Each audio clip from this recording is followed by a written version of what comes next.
New this morning, a restaurant owner whose historic property was demolished in the Mayfield tornado is working to help employees who lost their livelihoods and, in some cases, their homes.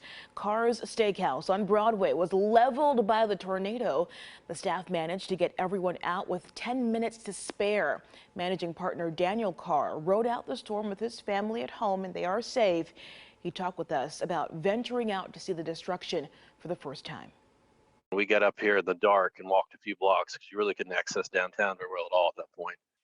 And we could see, how that it was gone. I mean, that building was gone. The Carr's Barn Cafe, our Carr's Barn Barbecue that my grandparents started across the street in the 50s, it was leveled, and just so many buildings just gone. And so we just kind of took a minute to kind of take that in.